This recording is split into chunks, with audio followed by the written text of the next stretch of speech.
باللہ من شر الشیطان اللعین الرجیم بسم اللہ الرحمن الرحیم الحمد للہ رب العالمین الصلاة والسلام علی رسولہ الکریم واہل بیتہ الطیبین الطاہرین واصحابہ المنتجبین اما بعد قال اللہ سبحانہ وتعالی بسم اللہ الرحمن الرحیم شہر رمضان الذی انزل فیہ القرآن ہدی للناس وبینات من الہدی والفرقان۔ ماہ مبارک رمضان اور نزول قرآن کے عنوان سے سلسلے گفتگو جاری ہے۔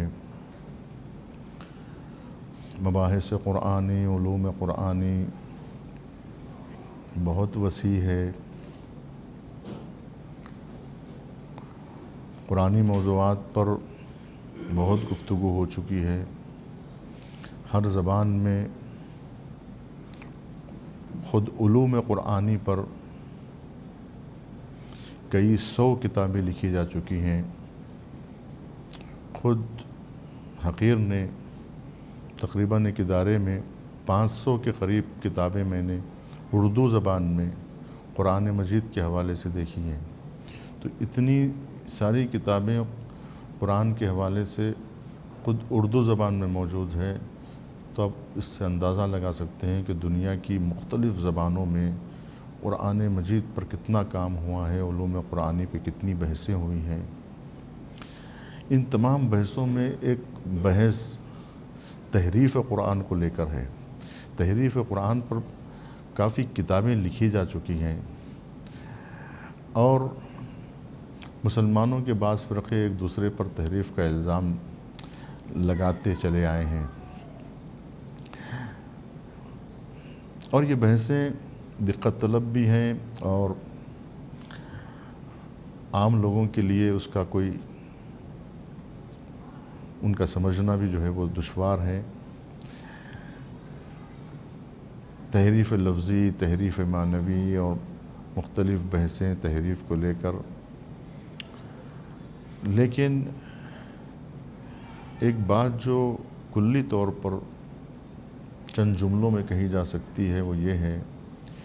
کہ قرآن مجید پر ایک دوسرے پر الزام تراشی سے ہٹ کر، وہ تو کتابوں میں یہ سارے الزامات ہیں، لیکن حقیقت حال جو ہے وہ یہ ہے کہ اس وقت یہ جو قرآن ہمارے سامنے ہے، اس قرآن کے بارے میں کسی بھی مسلمان کو کوئی اختلاف رائے نہیں ہے کہ یہ قرآن اللہ سبحانہ و تعالیٰ کا کلام ہے۔ یہ اگر کسی کے ذہن میں ہو کہ قرآن کو لے کر مسلمانوں کا کوئی فرقہ 40 پاروں کا قرآن رکھتا ہے، تو یہ صرف افواہ ہے، یہ صرف جو ہے وہ الزام تراشی ہے، یہ صرف تہمتیں ہیں۔ البتہ یہ اشتباہ یہاں سے ممکن ہے پیدا ہوا ہو کہ جو قرآن امیر المومنین علیہ السلام نے لکھا تھا، وہ موجودہ قرآن سے حجم کے اعتبار سے، کیونکہ اس میں شان نزول بھی لکھی ہوئی تھی۔ امیر المومنین نے جو قرآن لکھا تھا، کیونکہ امیر المومنین نے جو قرآن جمع کیا تھا، مختلف کتاب وحی نے قرآن مجید کو جمع آوری کی ہے۔ مختلف افراد نے قرآن مجید کو لکھا ہے، یعنی جس وقت نبی کریم املا کرواتے تھے تو کتاب وحی جو لوگ لکھتے تھے، کاتبین، وہ وحی الہی کو پیغمبر اکرم صلی اللہ علیہ وآلہ وسلم املا کرواتے تھے، لکھواتے تھے، اور کاتبان وحی اسے لکھتے تھے۔ تو مختلف لوگوں نے لکھا ہے، مختلف کاتبین وحی موجود ہیں۔ چونکہ امیر المومنین علیہ السلام جس وقت پہلی وحی نازل ہوئی ہے، اب پہلی وحی کے بارے میں اپنی جگہ پہ جو اختلاف ہے وہ اپنی جگہ پر ہے کہ پہلی آیت اقرأ باسم ربک الذی آئی ہے، کیونکہ اکثر لوگوں کا یہ کہنا ہے کہ اقرأ باسم ربک الذی پہلی آیت ہے جو غار حرا میں حضور صلی اللہ علیہ وسلم پہ نازل ہوئی ہے۔ البتہ ہمارے استاد شیخنا احمد عابدی صاحب کا یہ کہنا ہے کہ سورہ حمد کی آیتیں جو ہے ان کے نزدیک سورہ حمد کی آیتیں جو حوزہ علمیہ کے جید استاد ہیں ان کا کہنا ہے کہ ان کی تحقیق کے اعتبار سے سورہ حمد کی جو آیتیں ہیں یعنی خود سورہ حمد وہ پہلی آیتیں ہیں جو نبی کریم پہ نازل ہوئی ہیں، کیونکہ سورہ حمد 2 مرتبہ نازل ہوا ہے۔ بہرحال جب سے لے کر یعنی پہلی وحی سے لے کر 23 سالہ زندگی میں آخری وحی جو نبی کریم صلی اللہ علیہ وسلم پہ نازل ہوئی اس وقت تک ہمیشہ ہر آن ہر لحظہ امیر المومنین رسول اکرم صلی اللہ علیہ وآلہ وسلم کے ساتھ ساتھ رہے ہیں۔ لہٰذا آپ بہتر جانتے تھے کہ قرآن کی کون سی آیت کہاں نازل ہوئی، کب نازل ہوئی، کس کے بارے میں نازل ہوئی، اس کی شان نزول کیا ہے، یہ ساری باتیں امیر المومنین جانتے تھے۔ اس میں کون سی آیت ناسخ ہے، کون سی منسوخ ہے، یہ ساری تفصیلات امیر المومنین واقف تھے۔ چنانچہ اسی لیے امیر المومنین نے جو قرآن مجید جمع کیا تھا اس میں ہر آیت کے ساتھ اس کے حاشیے پر یہ بھی تحریر فرمایا تھا، تو وہ تمام کے تمام جو کاغذات تھے جس چیز پر بھی وہ لکھا گیا تھا، وہ جو چاہے وہ کسی کھال پہ لکھا گیا ہو یا کسی بھی چیز پر لکھا گیا ہو، یہ سب کے سب جو جمع کیا تھا وہ اونٹ کی پشت پر لاد کر امیر المومنین لے کر آئے تھے خلیفہ کے پاس کہ یہ میرا جمع کیا ہوا یہ قرآن ہے۔ لیکن حاکم وقت نے امیر المومنین کا جو جمع کردہ قرآن تھا، کیونکہ اس وقت سبھی لوگ اس بات سے کہ قائل ہیں کہ موجودہ جو قرآن ہے وہ دور عثمان میں مرتب ہوا ہے، یعنی دور عثمان میں یہ جو ہے عوام کے سامنے جو آیا ہے موجودہ جو قرآن ہے وہ دور عثمان میں جو ہے وہ مرتب ہوا ہے، یعنی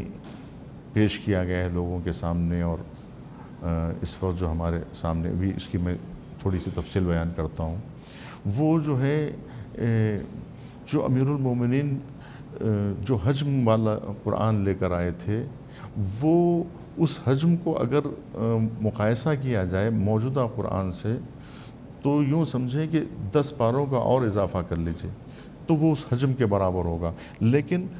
وہ یہ کہنا کہ وہ 40 پارے یعنی اضافہ تھے، 10 پارے جو ہے وہ امیر المومنین کے پاس رہ گئے اور جو ہے وہ شیعوں کے پاس اس وقت موجود ہے، یہ بات جو ہے نا وہ صحیح نہیں ہے۔ یہی قرآن ہے جو امیر المومنین بھی جمع کر کے لائے تھے، وہ یہی والا قرآن تھا، کوئی دوسرا قرآن نہیں تھا۔ اور ان کے چاہنے والوں کے پاس جو قرآن ہے وہ بھی یہی قرآن ہے، اور اسی قرآن کی سارے ائمہ علیہم السلام نے تائید کی ہے۔ خود موجودہ قرآن کی جو ہے وہ امیر المومنین نے تائید کی ہے، ایسا نہیں ہے، ورنہ جو ہے اس کے بعد کے ائمہ نے کیوں تسلیم کر لیا ہوتا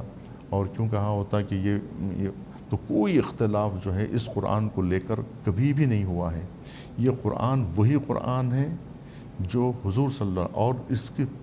جو ترتیب ہے سورہ حمد سے لے کے والناس تک، سوروں کی جو ترتیب ہے الحمد کے بعد سورہ بقرہ ہو، اور آیتوں کی جو ترتیب ہے یہ سب بھی حضور صلی اللہ علیہ وسلم کا جمع کیا ہوا ہے۔ ہمارا بلکہ اکثریت کا، اکثر مسلمین کا یہ عقیدہ ہے۔ ہو سکتا ہے کہ اس عقیدے میں اگر کسی کو اختلاف بھی ہو تو اس سے کوئی فرق نہیں پڑتا ہے۔ اگر کوئی یہ سمجھتے ہیں کہ قرآن کی آیتیں جو ہیں وہ جو بعد میں تھی وہ پہلے کی سوروں میں ہیں یا پہلے کی بعد کی سوروں میں ہے یا اس طرح کے جو وحی کی ترتیب کے حساب سے سورے نہیں ہیں، یہ بات سبھی جانتے ہیں، لیکن یہ کہنا کہ جو ہے یہ قرآن حضور کا جمع کیا ہوا نہیں ہے، اسے بھی اکثر مسلمین نہیں قبول کرتے ہیں۔ اگر ایک آیتیں ادھر کی ادھر ہوئی ہیں تو اس سے کوئی فرق نہیں پڑتا ہے عقیدے کے اعتبار سے، اگر کوئی ایسا مانتا ہے تو، ورنہ اکثر مسلمین، خود آغا خوئی رحمۃ اللہ علیہ اور شیعوں کے بڑے بڑے مفکرین اور بڑے بڑے علماء، جید علماء اس بات پر یقین رکھتے ہیں کہ یہ جو موجودہ قرآن ہے اس کی ترتیب بھی حضور ہی نے دی۔ سورہ بقرہ کا لفظ حضور کی زبان پہ رہا ہے، سورہ برات کا ذکر موجود ہے روایتوں میں، کہ سورہ حمد، سورہ بقرہ، سورہ آل عمران، آپ دیکھیں جتنے سورہ قرآن مجید میں ہیں ان تمام سوروں کی جو ہے ترتیب، آیتوں کی ترتیب حضور سے، ورنہ یہ کام کسی اور کے بس کی بات ہی نہیں ہے۔ ایک سورہ ترتیب دے، یعنی مختلف آیتیں ہوں، اس کو ایک سورے کی شکل دی جائے، یہ کوئی ہنرمند لوگوں نے کیا ہے یا کوئی مفکرین نے کیا ہے یا کوئی صحابہ نے کیا ہے، ایسا ممکن نہیں ہے۔ صحابہ اتنا بڑا کام نہیں کر سکتے تھے۔ جو کچھ ہوا صحابہ کے دور میں یا عثمان کے دور میں جو کچھ ہوا، ہم اس کو بیان کر سکتے ہیں کہ وہ کیا کام تھا جو ہوا ہے، اور جو انہوں نے جو چیز جو ان کے دور میں جو کارنامہ پیش کیا گیا وہ کیا تھا، یہ تفصیل ہے۔ ورنہ یہ کہنا کہ وہ 40 پاروں کا قرآن وہ سب صحیح نہیں ہے۔ حجم کے اعتبار سے وہ جو نزول قرآن اور تمام، جیسا کہ میں نے ابھی آپ کے سامنے بیان کیا، اس کا وزن جو ہے اس کے برابر جو ہے ہو سکتا ہے کہ اس وزن سے زیادہ ہو، اس کاغذات اس سے زیادہ ہوں اور جو ہے حجم اس سے زیادہ ہو۔ اب رہی بات یہ کہ یہ جو امیر المومنین تو واپس آ گئے، بارش شتر پہ باندھ کے جو ہے واپس آ گئے، لیکن اس کے بعد جو ہے مختلف افراد کے پاس چونکہ قرآن تھا اور الگ کسی ابن مسعود نے کچھ لکھا تھا، کسی نے کچھ لکھا تھا، سب ابن عباس کے پاس تھا، سب نے جتنے بھی لکھے گئے تھے، اس سے ایک دن ایسا ہوا کہ خود ابو الاسود دوئلی کا بیان ہے کہ میں راستے سے گزر رہا تھا، لوگ قرآن کے بارے میں جھگڑا کر رہے تھے، آپس میں جو ہے 10 پنجہ نرم کر رہے تھے، ایک دوسرے سے 10 بگریبان تھے اور ایک دوسرے سے جھگڑا کر رہے تھے۔ تو پوچھا کہ آخر کس بات پہ جھگڑا کر رہے ہو؟ تو قرآن مجید کو لے کر 2 گروہ یا 2 افراد آپس میں جھگڑا کر رہے تھے اور مارم پیٹی ہو رہی تھی دونوں کے درمیان میں۔ پوچھا اس پہ کیوں تم جھگڑا کر رہے ہو؟ تو ان لوگوں میں اختلاف ہو گیا تھا، کیونکہ اس وقت جو ہے یہ نقطے جو لگے ہوئے ہیں قرآن میں وہ نہیں تھا، وہ جو رسم الخط تھا اس میں جو ہے اس حساب سے جو ہے کاف ہے یا لام ہے، یہ جو ہے لکھت کے اعتبار سے سمجھ لیا جاتا تھا، ورنہ جو ہے نہ نقطے تھے نہ اس طرح کا جو ہے رسم الخط تھا کہ جو سمجھ میں آ سکے۔ تو بہت ساری چیزیں جو ہے وہ گنجلک تھی اور جو ہے ایک دوسرے لوگ جو ہے کوئی کہتا ہے اس کا تلفظ یہ ہے، کوئی کہتا ہے کہ جو ہے اس کا تلفظ یہ ہے، یہ جو ہے فلاں لفظ ہے، یہ فلاں لفظ ہے۔ الفاظ کے اوپر جو ہے نا لوگ بحث کر لیتے اور دونوں میں جو ہے اختلاف پیدا ہوتا۔ تو جب یہ بات خلیفہ تک پہنچی تو دربار خلافت میں یہ طے کیا گیا۔ البتہ یہ کام جو حضرت عثمان کے دور میں ہوا یہ بہت ہی اچھا کام تھا جو ہوا ہے، کیونکہ لوگ آپس میں اختلاف کر رہے تھے، لوگ آپس میں جھگڑا کر رہے تھے، مختلف راویوں کے پاس، مختلف کاتبان وحی کے پاس یہ قرآن جو ہے مختلف شکلوں میں تھا اور مختلف تحریریں تھیں، مختلف جو ہے کتابتیں تھیں، جس کی وجہ سے جو ہے اختلاف رائے کا امکان تھا، اور جو ہے اور قرآن میں اور اس تحریر میں چونکہ نقطہ نہیں تھا لہٰذا اس سے اشتباہ کا کافی امکان پایا جاتا تھا۔ تو ان سب کو انہوں نے جمع کر لیا۔ جمع کرنے کے بعد میں قرآن پر نقطہ لگایا گیا اور صحیح رسم الخط پہ ایک قرآن کو ترتیب دیا گیا، اور جو مختلف لوگوں کے پاس الگ الگ شکل میں تھی، جس سے اختلاف رائے تھا ہو سکتا تھا، ان تمام کو جمع کر کے عثمان نے کیا کیا، اس کو جلا دیا۔ یہ جو کام کیا ہے کہ جلانے والا کام، البتہ اگر اس کو دفن بھی کیا جا سکتا تھا یا اس کو جو ہے کسی صورت میں جو ہے نا اسے کسی محفوظ جگہ پہ رکھ دیا جاتا، لوگوں کے دسترس میں نہ آتا، کیونکہ وہ اگر عوام کے درمیان میں رہتا تو یقیناً اختلاف رائے ہو سکتا تھا، جس کی وجہ سے جو انہوں نے جمع کیا وہ اچھا کام کیا کہ اسے جمع کر کے لپیٹ دیا لیکن لپیٹ کر جو انہوں نے جلا دیا، اس پہ اختلاف پایا جاتا ہے کہ آخر جلایا کیوں انہوں نے؟ جمع کر لیا صحیح کیا، عوام کے درمیان میں جو گشت کر رہی تھی جو تحریریں، اس کو انہوں نے سمیٹ لیا، سمیٹنے کا کام جو کیا ہے وہ بہتر کام تھا، لیکن سمیٹ کے جلانے والا جو کام کیا ہے اس کے اوپر جو ہے بعض لوگ تنقید کرتے ہیں کہ یہ کام جو ہے صحیح نہیں کیا ہے۔ حقیقت میں بھی اگر آپ دیکھیں تو یہ کام صحیح نہیں تھا، کیونکہ بہرحال وہ قرآن تھا، چاہے وہ کسی صورت میں کتابت کے اعتبار سے لکھا گیا ہو، لیکن وہ قرآن مجید تھا، تو اس کو جلانا جو ہے وہ غیر معقول بات تھی، لیکن بہرحال یہ کام ان کے دور میں ہوا۔ اور آپ جو اس وقت جو زیر زبر وغیرہ آپ جو دیکھ رہے ہیں، جس کی وجہ سے جو ہے پہلے کیا تھا، زیر زبر بھی جو ہے نا نہیں لگا ہوا تھا۔ ایک اور روایت اس طرح کی ملتی ہے، عموماً جب ہم ادبیات پڑھتے تھے اس وقت یہ روایت سنائی جاتی تھی کہ ابو الاسود دویلی ہی کے حوالے سے، کہ ابو الاسود دویلی ایک جگہ سے جا رہے تھے، دو قرآن اس طرح سے پڑھ رہے تھے کہ اس سے اشتباہ ہو رہا تھا کہ فاعل کون ہے اور مفعول کون ہے، کیونکہ فاعل و مفعول جو پہچانا جاتا ہے وہ زیر و زبر کے عنوان سے پہچانا جاتا ہے۔ اب جب زیر و زبر نہیں تھا تو جو پڑھنے والے جو لوگ تھے وہ اس طرح سے پڑھتے تھے کہ فاعل کو مفعول پڑھتے تھے، مفعول کو فاعل پڑھتے تھے۔ جو لوگ زبان عربی سے واقف نہیں تھے اس سے معنی جو ہے بہت غلط نکل جاتا ہے۔ اگر ہم فاعل کو مفعول پڑھ لیں، مثال کے طور پہ انما یخش اللہ من عبادہ العلماء ہے، تو انما یخش اللہ، اللہ پہ زبر ہے، انما یخش اللہ، انما یخش اللہ اگر ہم پڑھ لیں تو وہ غلط ہو جائے گا، یعنی گرامر کے اعتبار سے،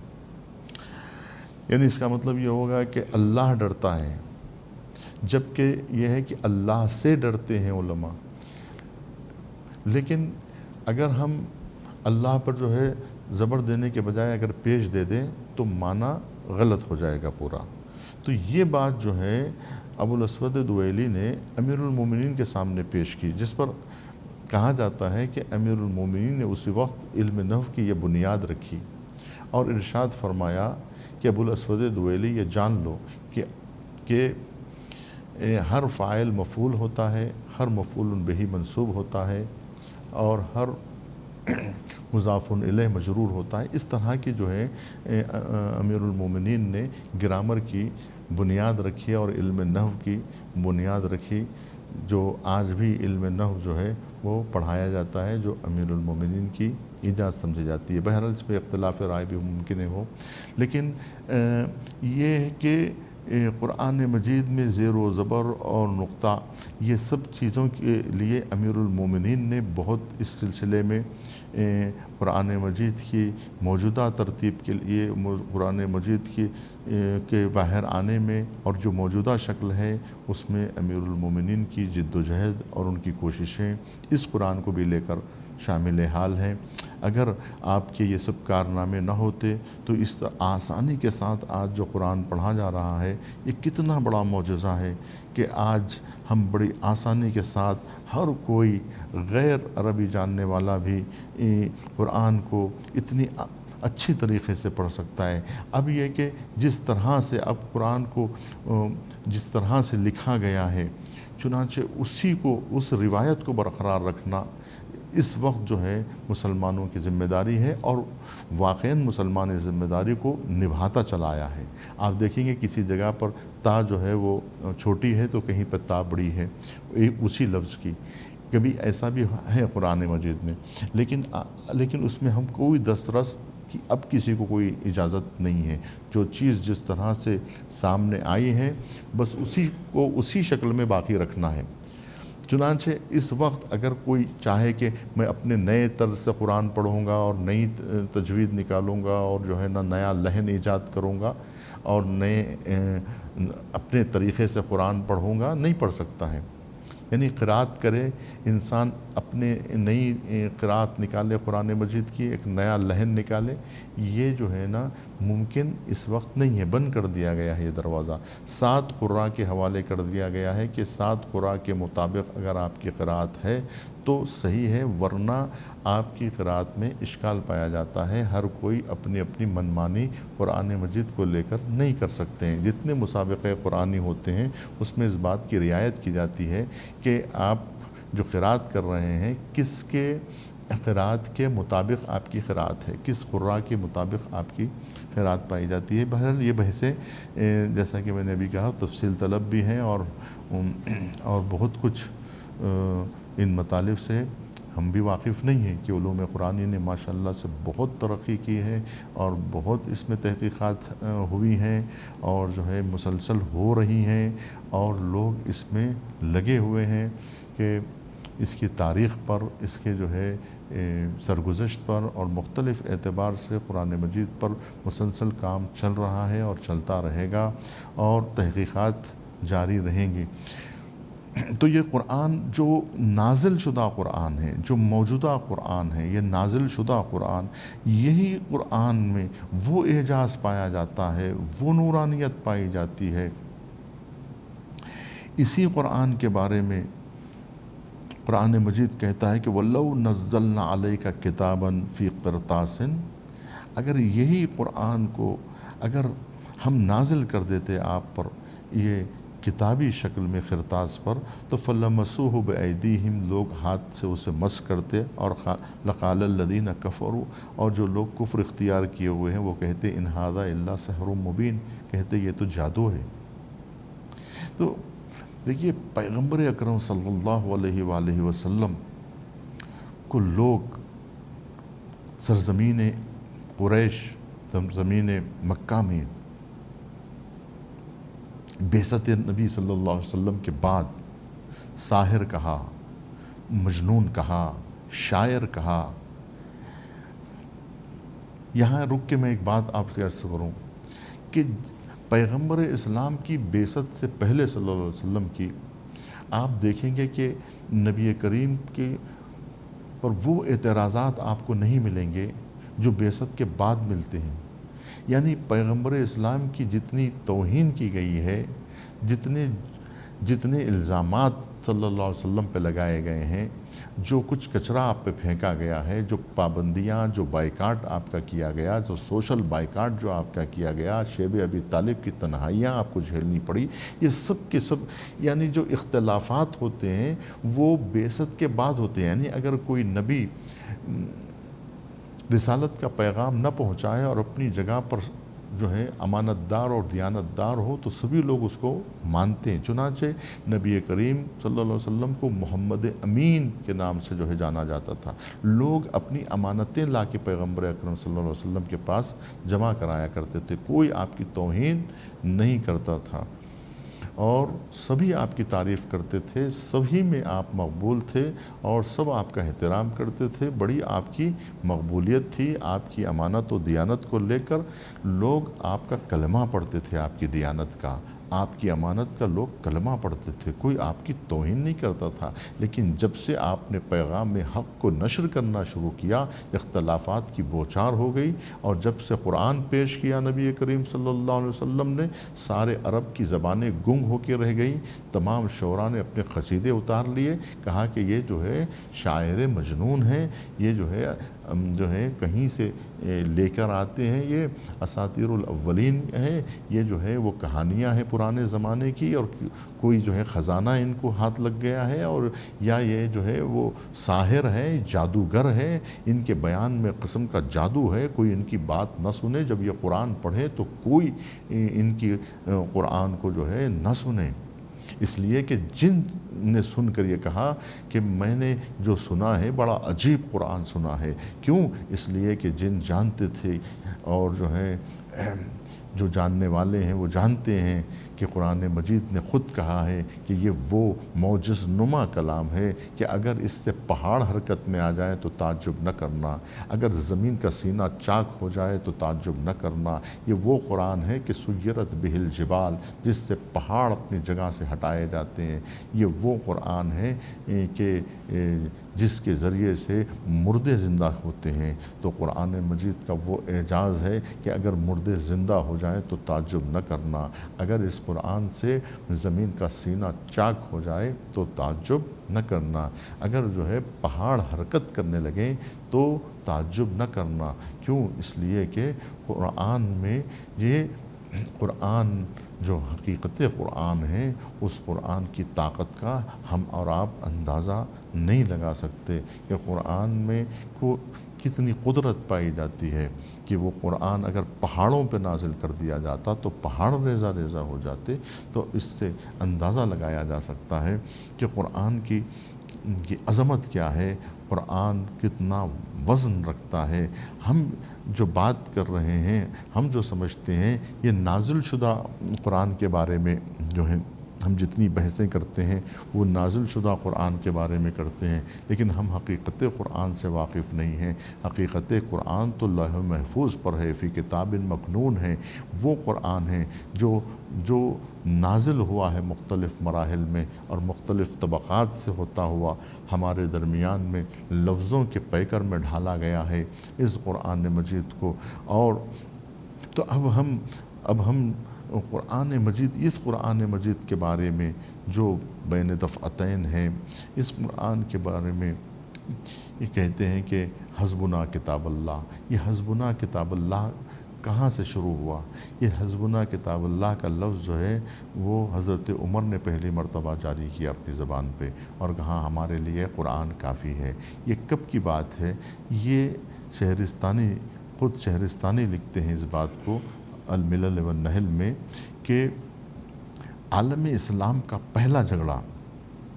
دیکھیے ابھی جیسا کہ میں نے آپ سے کہا کہ جب سے پیغمبر اکرم نے رسالت کا اعلان کیا اختلاف شروع ہوا، اس سے پہلے کوئی اختلاف نہیں تھا پیغمبر اکرم کو لے کر۔ اسی طرح حضرت آدم کو لے کر کوئی جھگڑا نہیں تھا، لیکن جھگڑا پیدا ہوا سب سے پہلا اختلاف، یہ بات بھی شہرستانی نے لکھی ہے کہ عالم کا سب سے پہلا جھگڑا یعنی دنیا کا سب سے پہلا اختلاف جو ہوا ہے وہ حضرت آدم کو لے کے ہوا ہے۔ یعنی جب جناب آدم کی خلافت کا اعلان ہوا تو خلافت کے اعلان کے بعد میں اختلاف شروع ہوا، یعنی اس وقت تک کوئی اختلاف نہیں تھا۔ اختلاف شروع ہوا جب یہ کہا گیا کہ میں آدم کو خلیفہ بنانے والا ہوں۔ جب بات خلافت کی آئی، خلافت سے پہلے ہزاروں مخلوقات بن رہی ہیں، ہزاروں مخلوقات پیدا ہو رہی ہیں، کوئی اختلاف کی بات نہیں ہے، لیکن جب مسئلہ خلافت کا آیا، جب مسئلہ تاجداری کا آیا، جب مسئلہ یہ آیا کہ آدم کے سر پر خلافت کا ہم تاج رکھیں گے، تب جو ہے شیطنت کی رگ پھڑک گئی، ابلیس کی رگ پھڑک گئی۔ اس نے کہا کہ یہ کیسے ممکن ہے کہ ہم لوگ جو صدیوں سے اس سرزمین پہ رہتے ہیں، یعنی ہم جو ہے ان سے پہلے وجود میں آئے، ہمارے بعد وجود میں آنے والا ہمارے سامنے کا یہ بچہ ہمارے سامنے یہ خلیفۃ اللہ بن جائے اور ہم دیکھتے رہ جائیں، یہ کیسے ممکن ہے؟ بہرحال یہ جو اختلاف ہوا اور بات جو ہے وہ آگ اور جو ہے مٹی کی آئی اور جو ہے نا شیطان نے جو کچھ کہا، یہ سب جو ہے خلافت کو لے کے ہوا۔ تو اسی طرح سے شہرستانی لکھتے ہیں کہ پیغمبر اکرم صلی اللہ علیہ وآلہ وسلم کی رحلت کے آخری موقع پر، پیغمبر اسلام کی زندگی کے آخری مرحلے پر آپ جب بستر علالت پر تھے اور جو ہے آپ کے رحلت کا وقت جب قریب آ گیا تو آپ نے ارشاد فرمایا کہ مجھے کرتاس و قلم لا کر دو، میں کچھ نوشتہ لکھنے والا ہوں، اگر میں یہ چیز لکھ دوں تو لن تضلوا بعدی، پھر تم کبھی گمراہ نہیں ہو سکو گے۔ میں تمہیں ایک ایسی چیز لکھ کر جا رہا ہوں کہ اگر میری یہ تحریر رہے گی، جو چیز میں لکھنے جا رہا ہوں اگر یہ تحریر موجود رہے گی تو لن تضل بعدی، اس میں جو بخاری کے یہ جملے ہیں، یعنی صحیح بخاری کے یہ جملے ہیں کہ نبی کریم نے اپنی زندگی کے آخری وقت میں اپنے سامنے ٹھہرے ہوئے اپنے رشتہ داروں کے درمیان میں، اپنے اصحاب کے درمیان میں یہ کہا تھا کہ قرطاس و قلم لاؤ، میں تمہارے لیے ایک نوشتہ لکھ جاؤں، میں ایک تحریر تمہارے حوالے چھوڑنا چاہ رہا ہوں۔ اس وقت ابن عباس موجود تھے، ابن عباس کے کئی بھائی موجود تھے، فضیل ابن عباس موجود تھے، ان تمام برادران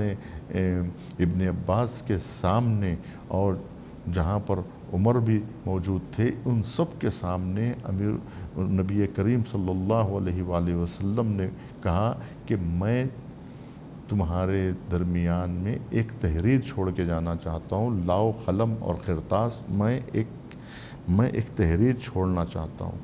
تو اس وقت جو ہے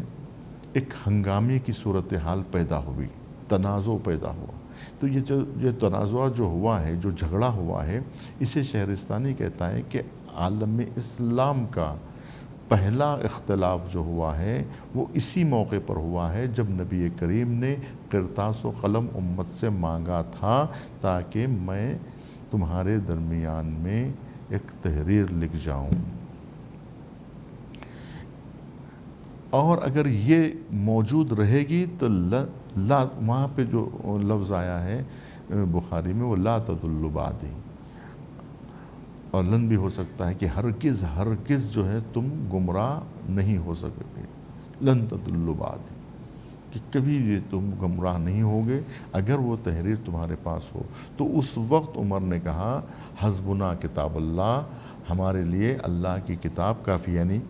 یہ کتاب جو نازل شدہ کتاب ہے، بین دفعتین ہے، یہ الفاظ والے قرآن کے بارے میں کہا کہ یہ لفظوں والا جو قرآن ہے یہ ہمارے لیے کافی ہے، ہم کو کسی کی ضرورت نہیں ہے، کوئی تحریر آپ کی کسی بھی، گویا آپ کی تحریر کی ہمیں کوئی ضرورت نہیں ہے، آپ کے کلام کی کوئی ہمیں ضرورت نہیں ہے، ہمارے لیے قرآن کافی ہے۔ یہ جملہ اس تناظر میں کہا گیا ہے کہ جب پیغمبر اکرم صلی اللہ علیہ وآلہ وسلم نے جب مطالبہ کیا تھا قلم و قرطاس کا، اور کہا تھا کہ کوئی قلم و قرطاس لے کر آؤ، میں تمہارے لیے تحریر چھوڑ کے جانا چاہ رہا ہوں، اس وقت یہ ہنگامی صورتحال پیدا ہوئی، اور اس وقت نبی کریم نے تو عمر نے کہا کہ یہ ہذیان بک رہے ہیں، ہاں، اور جو ہے ان کی بات کی آپ لوگ پرواہ نہ کریں، کیونکہ بخار طاری ہو گیا ہے، بخار کی وجہ سے آپ کا ذہن کام نہیں کر رہا ہے، اور آپ کی بات کو جو ہے نہ سنا جائے۔ تو اس وقت نبی کریم نے کہا قوموا عنی، اٹھ جاؤ میرے پاس سے، یعنی نکل جاؤ یہاں سے، مجھ سے دور ہو جاؤ، یعنی غصے میں پیغمبر اکرم نے کہا، خالی قوموا نہیں کہا ہے، قوموا عنی، میرے پاس سے دور ہو جاؤ، نکل جاؤ یہاں سے، یعنی بھاگو یہاں سے، فرار کرو یہاں سے، نکل جاؤ یہاں سے۔ تو اس طرح سے نبی کریم صلی اللہ علیہ وسلم نے غصہ کیا، جس کو پہلا تنازع کہا جاتا ہے عالم اسلام کا۔ ہم دعا کرتے ہیں پروردگار ہمارے درمیان کے اختلافات کو دور فرما، قرآن مجید کو ہمیں سمجھنے کی صلاحیت عطا فرما، فہم و قرآن کی صلاحیت عطا فرما کہ ہم قرآن مجید کو پڑھیں، سمجھیں اور اس پر عمل پیرا ہوں۔ والسلام علیکم ورحمۃ اللہ۔